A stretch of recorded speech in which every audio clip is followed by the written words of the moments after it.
നൂറ ഇരിക്കുന്നിടത്തോട്ട് വന്ന് ആദില വന്നിട്ട് പറയാം, എന്നോട് അങ്ങനെ ചെയ്താൽ ഞാൻ എന്താ ചെയ്യുക, ഞാൻ അങ്ങനെ വിചാരിച്ചു പോയി എന്ന്.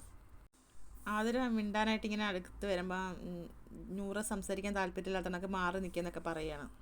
കാലിൽ പിടിച്ചിട്ട് ചോദിക്കുക, ചുണ്ടൊക്കെ എന്താണ് ഇങ്ങനെ ഡ്രൈ ആയിട്ടിരിക്കുന്നത്, ചുണ്ടിലൊക്കെ ഇച്ചിരി വാസ്ലിൻ തേക്ക്, ചുണ്ടൊക്കെ കുളമായി എന്നൊക്കെ പറയുകയാണ് ആദില.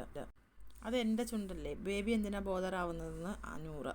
ആദില നൂറയുടെ കാല് പിടിച്ചിങ്ങനെ വലിച്ച് മടിയിലോട്ട് വെക്കാൻ ശ്രമിക്കുമ്പം നൂറ ചോദിക്കുന്നത്, എന്താണ് ബേബി കളിക്കുന്നത്, കാല് വിടുന്നു, ഇപ്പം എന്തിനാ തണുത്ത് വന്നത്, പോയി അവിടെ ഇരിക്കുകയെന്ന് നൂറ ദേഷ്യത്തോടെ പറയുന്നു.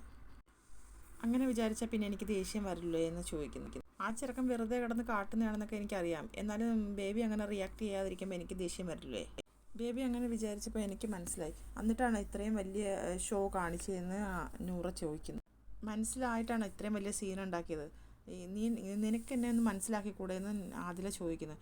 മനസ്സിലായെന്ന് വിചാരിച്ചിട്ടാണ് ഞാനങ്ങനെ പറയുന്നത്. എന്നിട്ട് നൂറയുടെ കാലെടുത്ത് ആദിലയുടെ മുഖത്തോട്ട് മണപ്പിക്കുന്നത്. എന്നിട്ട് പറഞ്ഞു, ഭയങ്കര സ്മെല്ലെന്ന് പറയുന്നത്. ഞാൻ വിചാരിക്കുക ഇതിനൊക്കെ എന്തിനാണ് ഇത്ര വലിയ സീൻ ഉണ്ടാക്കുന്നതെന്ന് നൂറ ചോദിക്കുന്നത്. ഞാൻ അങ്ങനെ ഉണ്ടാക്കുന്ന ഒരാളായിരുന്നു എന്ന് ആദില ചോദിക്കുന്നത്. അപ്പം നൂറ പറയുന്നത്, ഇവിടെ വന്നിട്ട് ചിലപ്പം ആൾ മാറിയെങ്കിലോ, അതാണ് എനിക്കറിയാൻ വയ്യാത്തത്, എന്തിനാണ് ഇത്ര വലിയ പ്രശ്നം ഉണ്ടാക്കുന്നതെന്ന് പറഞ്ഞ് നൂറ കാല് പിടിച്ച് വലിച്ചെടുക്കുന്നത്. അതിലിങ്ങനെ നൂറയുടെ കാലെടുത്തിട്ട് ഇങ്ങനെ മണപ്പിക്കുന്ന, കെട്ടിപ്പിടിക്കുന്ന മാതിരിയൊക്കെ കാണിക്കുന്നത്. അപ്പം നൂറ കാല് പിടിച്ച് വലിക്കുന്നത്. അപ്പോഴത്തേക്ക് ആദിലയുടെ ഫേസ് മാറുന്നു. നൂറ പറഞ്ഞു, ഇനിയിപ്പോൾ ചെല്ല്, പിണങ്ങി ചെന്നിരിക്കുക, അതാണല്ലോ ജോലി എന്ന് പറയുന്നു. മൂന്തയും പിടിച്ച് കയറ്റിയിട്ട് അവിടെ കക്കൂസിലെങ്ങാനും പോയി ഇരിക്കുന്നു പറയുന്നു. അതിലെ ഒരു നിമിഷം മിണ്ടാതെ ഇങ്ങനെ നൂറെ ഇങ്ങനെ നോക്കിക്കൊണ്ടിരിക്കുക. നമുക്ക് രാത്രി ആയതുകൊണ്ട് അത്ര ക്ലിയറായിട്ട് ആദിലയുടെ ഫേസ് കാണാൻ പറ്റുന്നില്ല. പക്ഷേ ഇത്തിരി നേരം രണ്ടുപേരും മിണ്ടാതിരുന്നിട്ട് നൂറ പറയുന്നു, ഓവറാക്കാതെ എഴുന്നേറ്റ് പോകുന്നു.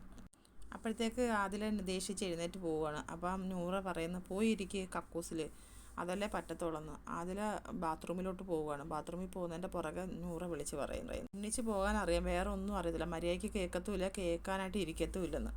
എന്നിട്ട് എല്ലാം കഴിഞ്ഞ് തണുത്ത് വന്നിട്ട് പിന്നെയും ഓവർ ആക്ടിങ് ചെയ്ത് പോകുന്നു എന്ന് പറഞ്ഞിട്ട് നൂറ ഇരുന്ന് സംസാരിക്കുന്ന ആദില ഒന്നും മിണ്ടാതെ ബാത്റൂമിനകത്തോട്ട് കയറിപ്പോന്നു.